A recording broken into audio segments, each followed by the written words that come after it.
வணக்கம். இந்த வீடியோவில் என்ன பார்க்க போகிறோம் அப்படின்னா, இப்போது நமக்கு பணம் சேமிக்கிறதுக்கு ஒரே ஒரு டிப் போதும். இதை மட்டும் நீங்கள் ஃபாலோ பண்ணிங்கன்னா பல ஆயிரங்களை சேமிக்கலாம் அப்படின்னு சொன்னால் நமக்கு எவ்வளோ ஹாப்பியாக இருக்கும். அதனால இந்த வீடியோவில் அந்த ஒரே ஒரு டிப்பை தான் நம்ம ஃபாலோ பண்ண போகிறோம் பணம் சேமிக்கிறதுக்கு. அது என்ன டிப் அப்படின்னு நம்ம டீட்டெயில்டாக பார்க்கலாம். நம்ம பணம் சேமிக்கணும் அப்படின்னு நினைப்போம். ஆனால் அதை எப்படி சேமிக்கிறது, எந்த விஷயங்கள்லாம் ஃபாலோ பண்ணுறது அப்படின்னு நம்ம தேடி பார்த்தோன்னா நிறைய டிப்ஸ் நமக்கு ஐடியாஸ் கிடைக்கும். ஆனால் இது எல்லாமே நம்மளால் எப்படி ஃபாலோ பண்ண முடியும் அப்படின்னு நம்ம யோசிச்சுட்டு நம்ம ஒன்றுமே ஸ்டார்ட் பண்ணாமல் அப்படியே இருந்துருவோம். அப்படி இல்லாமல் இந்த ஒரு டிப் போதும், இதை மட்டும் நீங்கள் ஃபாலோ பண்ணால் போதும், உங்களால் நிறையா பணம் சேமிக்க முடியும் அப்படின்னு ஒன்று இருந்தால் ரொம்ப நல்லாயிருக்கும்ல. அதுதான் இப்போ நம்ம பார்க்கலாம். நம்ம சேனலில் பணம் சம்மந்தப்பட்ட பண சேமிப்பு, பண முதலீடு, இது மாதிரியான பர்சனல் ஃபைனான்ஸ் ரிலேட்டடான நிறைய வீடியோஸ் போஸ்ட் பண்ணிகிட்ருக்கேன். நீங்கள் இன்னும் பார்க்கல அப்படின்னா கண்டிப்பாக நம்ம சேனலில் ஒரு தடவை விசிட் பண்ணி பாருங்கள். உங்களுக்கு ரொம்பவே யூஸ்ஃபுல்லாக இருக்கும். சரி, இப்போது அந்த பணம் சேமிக்கிற டிப் என்ன அப்படின்னு பார்க்கலாமா? அந்த டிப் என்ன அப்படின்னு பார்த்திங்கன்னா, நம்ம எல்லாத்துக்குமே தெரிஞ்சது தான். அதாவது நம்ம பணத்தை சேமிக்கணும் அப்படின்னு நினைக்கும் போது நம்ம கையில் காசு எடுத்துகிட்டு போய் அதை கொண்டு போய் பேங்க்கில் போடணும், போஸ்ட் ஆஃபீஸில் போடணும் அப்படிங்கிறது மட்டும் பணம் சேமிக்கிறதுன்னு கிடையாது. நம்ம கரண்ட் லைஃப் ஸ்டைலை பார்த்துட்டு அதில் எந்த வகைகள்லாம் பணத்தை விரயம் பண்ணுறோம் அப்படின்னு நம்ம கொஞ்சம் செக் பண்ணி பார்த்து அதெல்லாம் நம்ம குறைச்சிக்கிட்டாலே நிறையா பணம் சேமிக்க முடியும். அப்போது அந்த ஒரு டிப் என்ன அப்படின்னு பார்த்திங்கன்னா, don't have more quantities of the items you have. இப்போது நம்ம வீட்டில் பல விதமான பொருட்கள் யூஸ் பண்ணுவோம். நம்ம கிச்சனில் யூஸ் பண்ணுவோம், லிவிங் ரூமில், அதுக்கப்புறம் பெட்ரூமில், பாத்ரூமில், அப்புறம் நம்ம குழந்தைங்க யூஸ் பண்ணுறது, அந்த மாதிரி நிறைய விதவிதமான பொருட்கள் இருக்கும். அப்போது அந்த பொருட்கள் எல்லாத்தையும் நம்ம வாங்கக்கூடாது அப்படின்றது கிடையாது. இப்போ ஒரு விதமான பொருள் வாங்குகிறோம் அப்படின்னா அதில் நமக்கு தேவைக்கு தக்கன 1, 2, 3 அந்த மாதிரி நம்ம வச்சுருக்கணும். அப்படி இல்லாமல் ஒரு பொருள்னு எடுத்துக்கிட்டால் அதுலேயே ஒரு 10 நம்பர்ஸ் இருக்கும். இன்னொரு பொருள் எடுத்துகிட்டால் அதில் ஒரு 20 நம்பர்ஸ் இருக்கும். இந்த மாதிரி நம்ம தேவைக்கு அதிகமாக நம்ம வீட்டில் சேர்க்கும்போது நமக்கு ஒன்று நமக்கு பணம் டோட்டலாக விரயமாயிட்டே போகும். இன்னொன்று நமக்கு மன நிம்மதியே இருக்காது. எதனாலனா வீடு ஃபுல்லாக திங்ஸாக தான் இருக்கும். அப்போது நம்மளால் வீட்டை நீட்டாக வைக்க முடியாது. எப்போவுமே ஒரு கிளட்டர்டாக இருக்கும். நம்மளால் அதை ப்ராப்பராக மேனேஜ் பண்ண முடியாமலே இருக்கும். அதனால் எப்போவுமே நம்மளுக்கு என்னென்னா 1, 2 அப்படின்னு இருந்தோன்னா அதுக்கு நம்ம ரொம்பவே வேல்யூ பண்ணுவோம். அப்படி இல்லாமல் நிறையா இருந்துச்சு அப்படின்னா நமக்கு எதுக்குமே ஒரு வேல்யூ தெரியாது. நம்ம அதை ப்ராப்பராக மெயின்டைன் பண்ணவே மாட்டோம். அப்போது இந்த மாதிரி நம்ம யூஸ் பண்ணுற பொருட்களுக்கு நம்ம தேவைக்கு தக்கன நம்ம வைக்கிறது நம்மளோட பணத்தை நிறையாவே மிச்சம் பண்ணும். சரி, இப்போது இந்த மாதிரி தேவைக்கு அதிகமாக என்ன மாதிரி விஷயங்கள் நம்ம வீடுகளில் இருக்குது அப்படின்னு நம்ம பார்ப்போம். முதல் விஷயம் என்ன அப்படின்னு பார்த்திங்கன்னா, நம்ம எல்லாருக்குமே தெரிஞ்சது தான் ட்ரெஸ். அதாவது நம்ம அதுக்காக ஒரே ஒரு ட்ரெஸ்ஸு தான் வச்சுட்டு நான் அதையே தான் போட்டுட்ருக்கணும் அப்படிங்கிறது நான் சொல்ல வரல. எப்போவுமே நம்மளோட தேவைகள், நம்மளோட வேலையோ, நம்மளோட படிப்போ, நம்மளுக்கு தேவைப்படுறதோ, ஆசைப்படுறதோ அந்த மாதிரி ஓரளவுக்கு நம்ம மெயின்டைன் பண்ணி வைக்கணும்.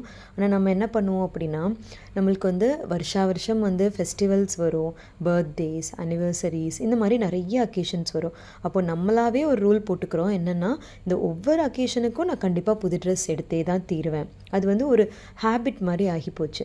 நம்மளுக்கு அதை விட நிறைய ட்ரெஸ்ஸஸ் சிலது புதுசாகவே இருக்கும், சிலது ரொம்பவே யூஸ் பண்ணாமல் கூட இருக்கும். ஒரு தடவை தான் யூஸ் பண்ணிட்டு வச்சுருப்போம். ஆனால் இந்த ஃபெஸ்டிவல் வருது, அதுக்கு எடுத்து ஆகணும் அப்படின்னு ஒரு சாஸ்திர சம்பிரதாயம் மாதிரி நம்ம வச்சுக்கிட்டு புது ட்ரெஸ் எடுத்துக்கிட்டே இருப்போம்.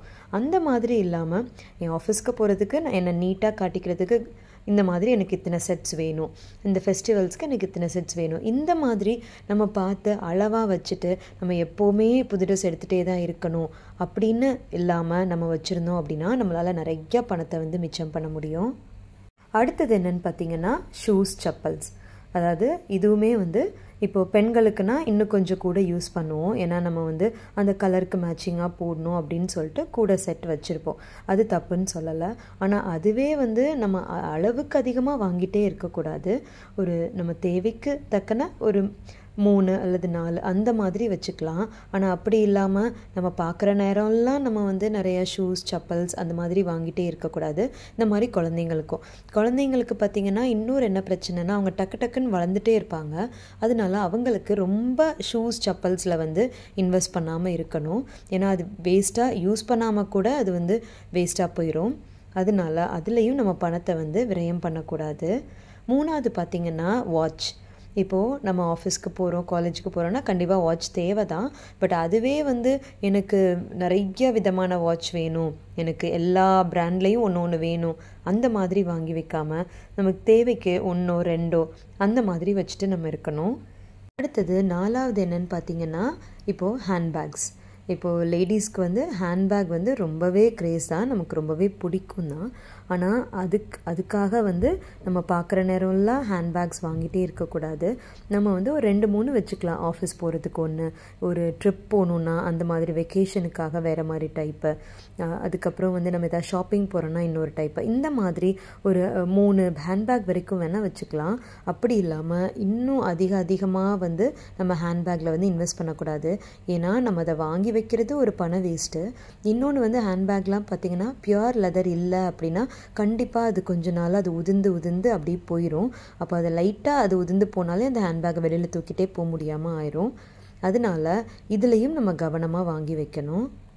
அடுத்தது பார்த்திங்கன்னா, இப்போது நம்ம பெண்கள் வந்து ஃபேன்சி இயரிங்ஸ், அப்புறமா நெக் பீசஸ், இந்த மாதிரி ஆக்சசரிஸ், ஹேர் ஆக்சசரிஸ் இந்த மாதிரிலாம் வாங்குவோம். இதுவுமே வந்து நம்ம வந்து ரொம்ப அளவுக்கு அதிகமாக வாங்காமல் கொஞ்ச நாள் யூஸ் பண்ணிவிட்டு அதுக்கப்புறம் அது ரொம்ப பழசாகி போனதுக்கப்புறம் நம்ம அடுத்தது வாங்கணும். நம்ம ஒரே டைமே வந்து நிறைய வாங்கி வச்சோன்னா அதை வந்து மெயின்டைன் பண்ணுறதும் நமக்கு வந்து ரொம்ப கஷ்டமாக இருக்கும். அப்புறம் அதுக்கு நிறைய அது வந்து உடஞ்சி போயிடும். நம்ம பணமும் வேஸ்ட்டாக தான் போகும். அடுத்தது பார்த்திங்கன்னா, நம்ம வீட்டில் யூஸ் பண்ணுற ஃபர்னிச்சர். இப்போ நம்ம வீட்டில் வந்து ஒரு மினிமலாக சோஃபா செட்ஸ், அதுக்கப்புறம் ஒரு டைனிங் டேபிள், சேர்ஸ், இந்த மாதிரி ஒரு ஸ்டடி டேபிள், சென்டர் டேபிள், இப்படி இந்த மாதிரி வச்சுக்கணும். அப்படி இல்லாமல் நம்ம பார்க்குற நேரம்லாம் அதில் ஆஃபர் போட்டிருக்காங்க, இந்த கபோர்ட் நம்ம வாங்கலாம், இந்த டேபிள் வாங்கலாம், இந்த சேர் ரொம்ப அழகாக இருக்குது அப்படின்னு சொல்லிட்டு நம்ம ஃபர்னிச்சர் வந்து நம்ம வாங்கிட்டே இருந்தோம் அப்படின்னா, ஃபர்னிச்சர்லாம் இப்போ கேட்கவே வேண்டாம், உடன் ஃபர்னிச்சர்லாம் ரொம்பவே எக்ஸ்பென்சிவ். அப்போ அதெல்லாம் வாங்கி போடும்போது நம்ம வீடும் அடைஞ்ச மாதிரி இருக்கும். நம்ம குழந்தைங்க இருந்தாங்கன்னா அவங்களால ஓடி ஆடியும் விளையாட முடியாது. அப்போது தேவைக்கு தக்கன ரொம்ப மினிமலாக வைக்கும்போது நம்ம வீடும் பார்க்குறதுக்கு ரொம்பவே அழகாக இருக்கும். அதே நேரம் நம்ம பணமும் மிச்சமாகும். அடுத்தது பார்த்திங்கன்னா மொபைல் ஃபோன். அதாவது மொபைல் ஃபோன் வந்து நம்ம தேவைக்கு அதிகமாக வாங்கி வைக்கிறதில்ல, 2 3 அப்படிலாம் வாங்கி வைக்கிறதில்ல, ரொம்ப ரேராக தான் அப்படி வாங்குறாங்க. ஆனால் நம்ம இன்னொரு மிஸ்டேக் என்ன பண்ணுறோம் அப்படின்னா, ஒரு ஃபோன் நல்லா இருக்கும் போதே வந்து ஒரு நம்ம ஹேபிட் மாதிரி வச்சுக்கிறோம். ஓகே, ஒரு ஃபோன் வாங்கினா அது 1 வருஷம்தான், நம்ம அடுத்தது நம்ம லேட்டஸ்ட் மாறிக்கிட்டே இருக்கணும், நம்ம கரண்ட் ட்ரெண்டுக்கு இருந்துக்கிட்டே இருக்கணும், அந்த மாதிரி வந்து நிறையா இது பண்ணுறோம். இது வந்து பெண்களை கம்பேர் பண்ணும்போது ஆண்கள் ரொம்பவே இன்ட்ரெஸ்டடாக இருக்காங்க. அவங்களுக்கு வந்து கரண்ட் ட்ரெண்டில் இருக்கணும், லேட்டஸ்ட் கேட்ஜெட்ஸ் வாங்கணும். இது ஃபோன் மட்டும் இல்லை, மற்ற கேட்ஜெட்ஸும். அப்போ அதுவுமே வந்து நம்ம தேவைக்கு மட்டும் வாங்கிட்டு ரொம்ப அளவுக்கு அதிகமாக வாங்கிட்டு அது வேஸ்ட் பண்ணக்கூடாது. அடுத்தது பார்த்திங்கன்னா ஹோம் டெக்கார் ஐட்டம்ஸ். இப்போது நம்ம வீட்டில் வந்து ஹோம் டெக்கார் வந்து அழகுக்காக வைப்போம். ஆனால் இப்போல்லாம் அப்படி கிடையாது. நம்மளோட ஸ்டேட்டஸை காட்டுறதுக்காண்டி, இல்லைன்னா சோஷியல் மீடியாவில் நான் ரொம்ப ஒரு பியூட்டிஃபுல் லைஃப் வாழ்கிறேன் அப்படின்னு காட்டுறதுக்காண்டியே வந்து நம்ம நிறைய டெக்காருக்கு வந்து நிறைய பணம் செலவு பண்ணிகிட்ருக்கோம். ஆனால் அதே நேரத்தில் அந்த டெக்கார்லாம் வச்சு அது ரொம்ப வீடு ஃபுல்லாக கூட்டமாகி அதெல்லாம் தூசி அடைஞ்சு அதை நம்ம க்ளீன் பண்ணாமல் அதுவே நம்ம வீட்டுக்கு வந்து நம்மளோட வீட்டோட அழகை வந்து குறைக்கிற மாதிரி ஆகுது. அதனால டெக்கார் ஐட்டம்ஸுமே வந்து நமக்கு தேவைக்கு தக்கன நம்ம வீட்டுக்கு எது அழகாக இருக்குமோ அதை மட்டும் வச்சுட்டு நம்ம பணத்தை வந்து மிச்சம் பண்ணணும். அடுத்தது பெண்களுக்கு இருக்கிற முக்கியமான க்ரேஸ் என்ன அப்படின்னு பார்த்தீங்கன்னா, கிச்சனில் வெசல்ஸ் வாங்குறது.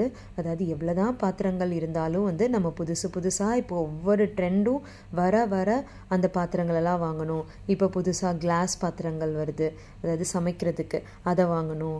அந்த மாதிரி ஒவ்வொரு டைமும் ஒவ்வொரு ட்ரெண்ட் வரும். அதுக்கேற்றாப்புல நம்ம மாறிட்டே இருக்கணும் அப்படின்னு அவசியம் கிடையாது. நம்மக்கிட்ட இருக்கிற பாத்திரங்கள் வந்து பழசாகுது, வேறு வாங்கணும் அப்படின்னா ஓகே. அப்படி இல்லாமல் தேவைக்கு அதிகமாக நம்ம வாங்கி குவிக்கக்கூடாது. இதே மாதிரி தான் கிச்சன் அப்ளையன்சஸும் நமக்கு தேவைக்கு தக்கன வச்சுட்டு நம்ம புது ட்ரெண்டிங்கான வர்ற அப்ளையன்சஸ்லாம் வாங்கணும் அப்படின்னு கிடையாது. இப்போது நம்ம இது வரைக்கும் பார்த்த இந்த விஷயங்கள்லாம் நம்ம வந்து ஒரே டிப் தான், அதாவது நம்மக்கிட்ட இருக்கிற ஐட்டம்ஸ் வந்து 1-2 மட்டும் வச்சுட்டு அதில் நிறைய குவான்டிட்டி சேர்த்து வைக்க வேண்டாம் அப்படின்னு ஒரு டிப்பை வந்து நம்ம எல்லா இடங்கள்லையும் வீட்டில் ஃபாலோ பண்ணோம் அப்படின்னா நம்மளால் நிறைய ஆயிரங்கள் நிறைய லட்சங்களை கூட சேமிக்க முடியும். இந்த வீடியோ உங்களுக்கு பிடிச்சிருக்கோம் அப்படின்னு நினைக்கிறேன். பிடிச்சதுன்னா லைக், ஷேர் அண்ட் கமெண்ட் பண்ணுங்கள். மறக்காமல் நம்ம சேனலுக்கு சப்ஸ்கிரைப் பண்ணுங்கள். என்னுடைய சேமிப்பு மற்றும் முதலீட்டு பயணம் தொடர என்னுடைய வாழ்த்துக்கள். நன்றி.